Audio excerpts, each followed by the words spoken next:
Hello दोस्तों, स्वागत है आपका आपके अपने यूट्यूब चैनल में। आज इस वीडियो में हम भारतीय इतिहास का महत्वपूर्ण टॉपिक भारतवर्ष या भारत का नामकरण देखेंगे, जिसमें देखिए जम्बूद्वीप इंडिया हिंदुस्तान इनटू। जम्बूद्वीप इंडिया हिंदुस्तान इनटू हमारे देश के विविध नाम हैं। ठीक है, भारत के विविध नाम कौन कौन से हैं? जम्बूद्वीप इंडिया हिंदुस्तान इनटू। ठीक है, विदेशी सर्वप्रथम सिंधु तटवासियों के संपर्क में आए, इसलिए उन्होंने पूरे देश को सिंधु या इंडस नाम से पुकारा। ठीक है, तो विदेशियों ने पहले वो किसके संपर्क में आए थे? सिंधु तटवासियों के, इसलिए उन्होंने पूरे देश को ही सिंधु या इंडस नाम से पुकारा था।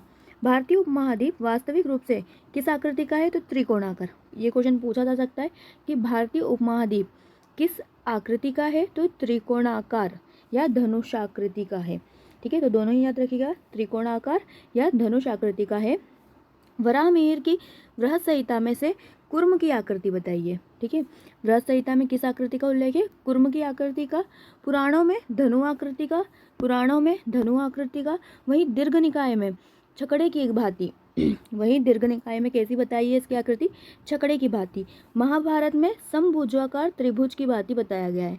ठीक है, तो सारे फैक्ट याद रखिएगा। पहला तो ये कि जो हमारे भारतीय उपमहाद्वीप का वास्तविक रूप से त्रिकोणाकार या धनुष आकृति है। फिर वराहमिहिर की बृहत संहिता में से कुर्म की आकृति बताइए। पुराणों में धनु आकृति बताइए। दीर्घ निकाय में छकड़े की भांति आकृति बताइए। महाभारत में समभुजाकार त्रिभुज की भांति इसकी आकृति बताइए।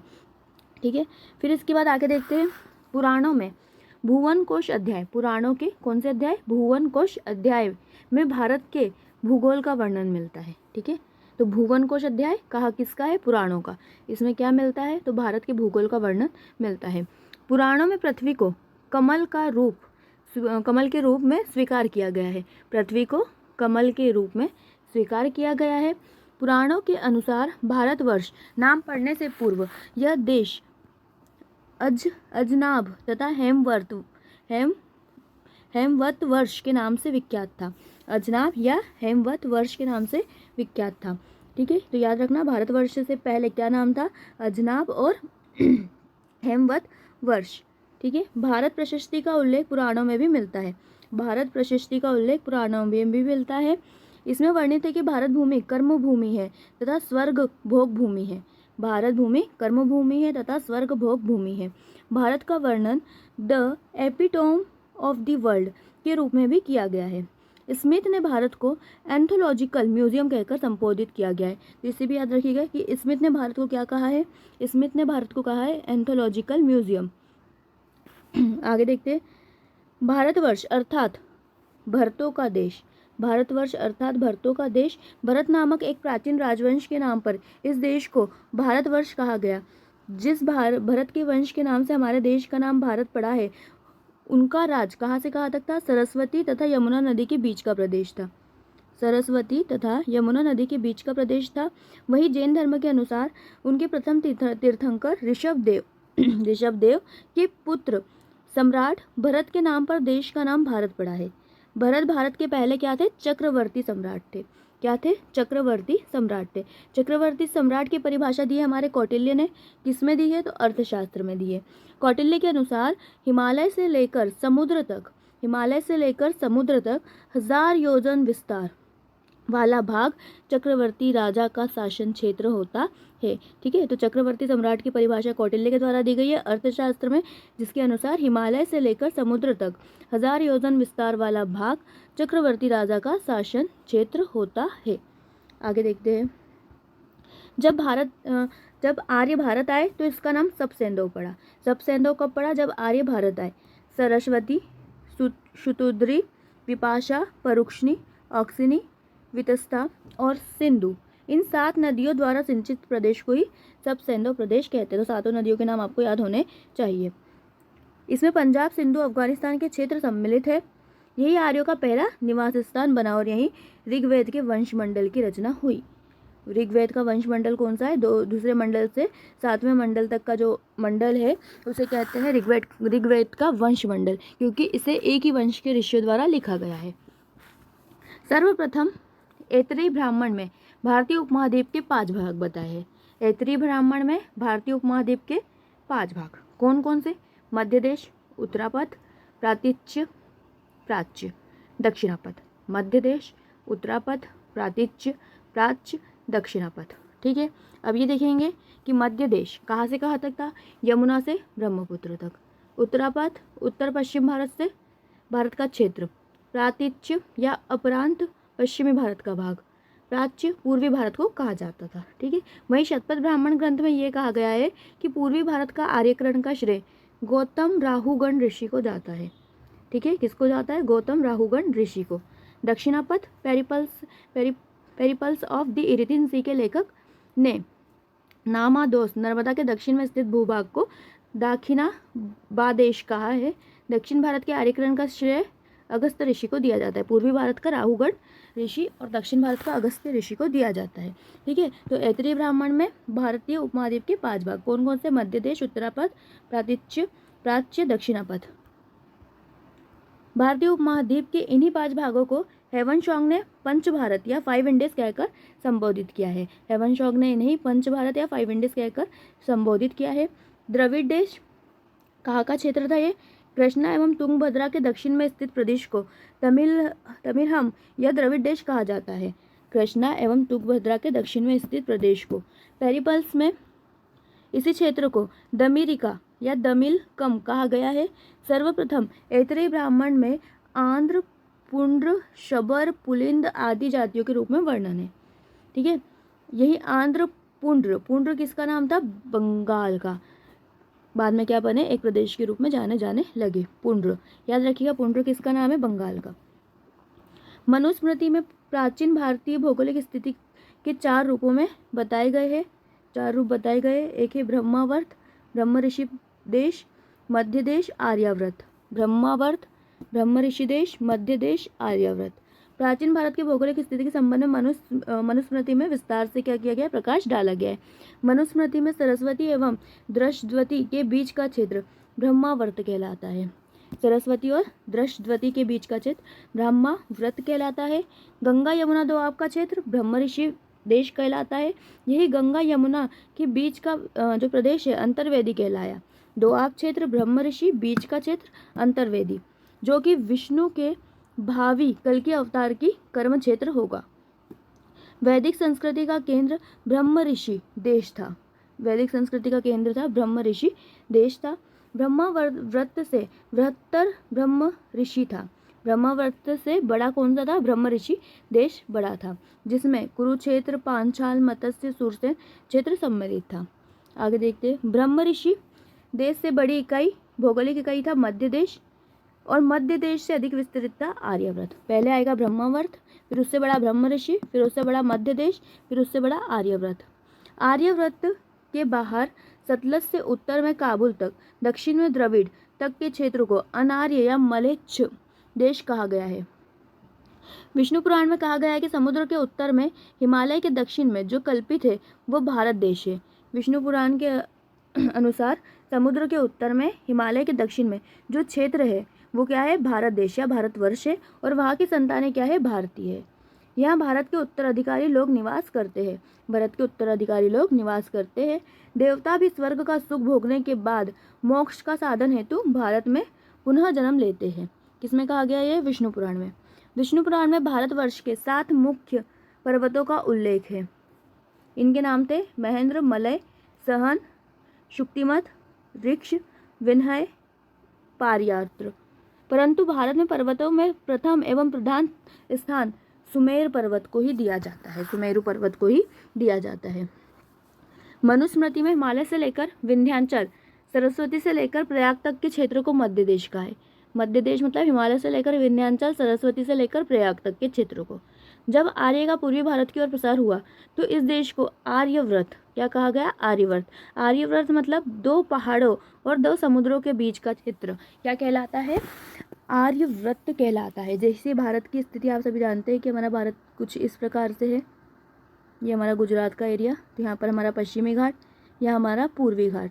तो इस प्रकार से इन 2 पश्चिमी घाट और पूर्वी घाट के बीच का क्षेत्र, और यहाँ पर हमारा सागर है, अरब सागर, और यहाँ पर हमारा बंगाल की खाड़ी और इन दोनों के बीच का क्षेत्र 2 सागर हो गए और 2 पहाड़ हो गए। दोनों के बीच का क्षेत्र क्या कहलाता है? आर्यव्रत कहलाता है। ठीक है, तो इसका तात्पर्य यह है कि 2 पहाड़ों 2 समुद्रों के बीच का क्षेत्र आर्यव्रत कहलाता है। तैत्तिरीय आरण्यक में इस क्षेत्र के निवासी विशेष आदरणीय माने गए हैं। मनुस्मृति में पूर्वी समुद्र से लेकर पश्चिमी समुद्र तक विंध्याचल एवं हिमालय पर्वत के बीच के भाग अर्थात पूरे उत्तरी भारत को आर्यव्रत कहा गया है। पूर्वी समुद्र से लेकर पश्चिमी समुद्र तक और विंध्याचल से लेकर हिमालय पर्वत के बीच के भाग को। ठीक है, तो ये याद रखिएगा कि हमारा जो मनुस्मृति में क्या कहा गया है, वापस से बना लेते हैं मैप अच्छे से। पूर्वी समुद्र से लेकर पश्चिमी समुद्र तक के बीच का भाग, पूर्वी समुद्र से पश्चिमी समुद्र के बीच का भाग और हिमालय से लेकर विंध्याचल के बीच का भाग क्या कहलाया है? पूरे उत्तरी भारत को आर्यव्रत कहा गया है। किसमें? मनुस्मृति में। मत्स्य पुराण के अनुसार भारतवर्ष में कुल 9 भाग हैं। इंद्रद्वीप, कसेरू, ताम्रपर्णी, नागद्वीप आदि। इसका 9वां भाग भारत था, जिसे राजशेखर ने कुमारी द्वीप की संज्ञा दी है। तो कुमारी द्वीप भी किसका नाम है? भारत का। ठीक है, भारतवर्ष के कुल 9 भाग इंद्रद्वीप, कसेरू, ताम्रपर्णी, नागद्वीप। इसका 9वां भाग भारत था, जिसे राजशेखर ने कुमारी द्वीप की संज्ञा दी है। आगे, यूनानियों ने इस देश को इंडिया कहकर पुकारा। सर्वप्रथम इंडिया का प्रयोग 6वीं-5वीं शताब्दी ईसा पूर्व इतिहास के पिता के नाम से विख्यात कौन? हेरोडोटस के द्वारा किया गया। इंडिया शब्द का प्रयोग उनके पश्चात मेगास्थनीज ने किया था।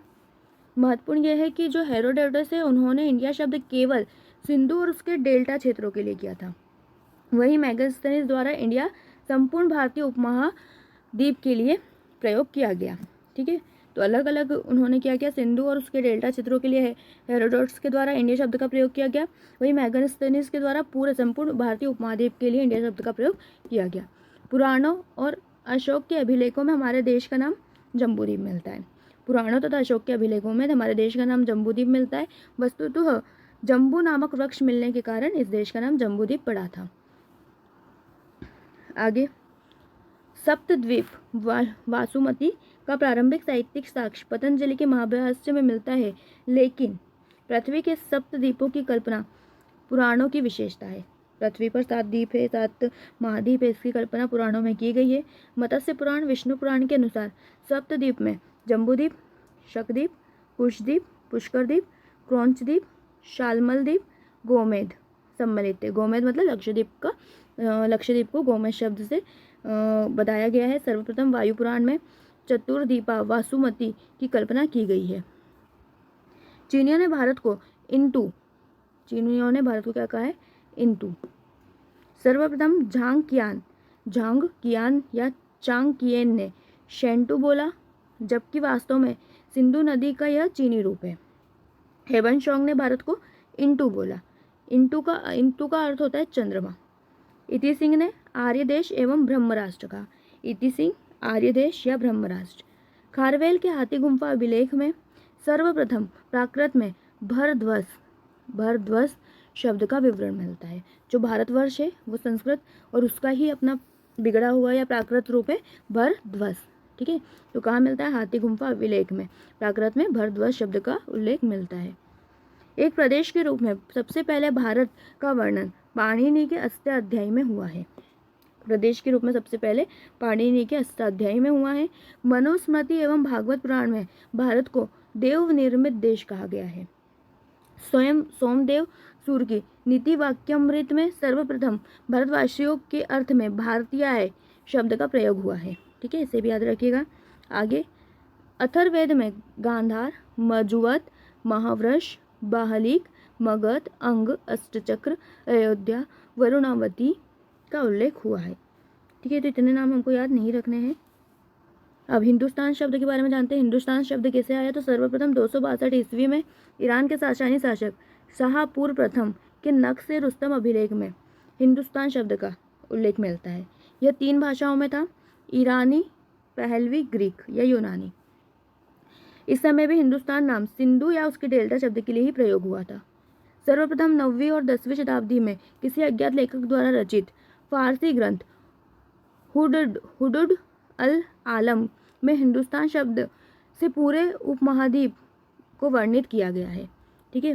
अमीर खुसरो भारत को हिंद तो ईसामी ने हिंदुस्तान कहकर संबोधित किया है। अमीर खुसरो ने भारत को हिंद और ईसामी ने हिंदुस्तान कहकर संबोधित किया है। अमीर खुसरो ने भारत को पृथ्वी का स्वर्ग कहा है। खुसरो के अनुसार हिंद ने दुनिया को गिनती, पंचतंत्र, शतरंज का ज्ञान दिया है। तो ये लाइन याद रखिएगा कि किसने कहा है, ये खुसरो ने कहा है कि हिंद ने दुनिया को गिनती, पंचतंत्र और शतरंज का ज्ञान दिया है। ईसामी ने हिंदुस्तान का गुणगान करते हुए लिखा है कि मुल्क हिंदुस्तान खुशहाली के भी क्या कहने, खुद फिरदौस भी इस बगिया से रश्क करे है। इसका इलाका धरती के माथे का गहना है, जैसे सुंदर दुल्हन के मुखड़े का तिल हो। किसने कहा है, ये ईसामी ने। ठीक है। तो ये हो गया हमारा कुछ भारतवर्ष के संबंध में। देख लेते हैं हम इसे कि विश्व में कपास का उत्पादन सर्वप्रथम बलूचिस्तान के क्षेत्र में मेहरगढ़ में हुआ था। सभी को पता है ये भी। इसलिए क्योंकि कपास का उत्पादन सिंधु नदी के क्षेत्र में हुआ था, इसलिए मेसोपोटामिया के लोगों ने कपास के लिए सिंधु शब्द का उपयोग किया, जिससे यूनानियों ने सिंडन कहा, जो सिंधु का ही एक यूनानी रूपांतरण है। हिंदुइज्म शब्द का सबसे पहले प्रयोग राजाराम मोहन राय द्वारा 1816 और 1817 में किया गया। हिंदू शब्द सिंधु नदी के नाम पर प्रचलित हुआ है। ठीक है। तो ये भी याद रखिएगा कि हिंदुइज्म शब्द का सबसे पहले प्रयोग राजाराम मोहन राय द्वारा किया गया था। ये हो गया हमारा भारतवर्ष जो हमारा टॉपिक है, उसमें हमें इतना ही पढ़ना है। इसके बाद हम देखेंगे हमारे भारतीय इतिहास के स्रोत नेक्स्ट वीडियो में। ठीक है। तो जब तक मिलते हैं।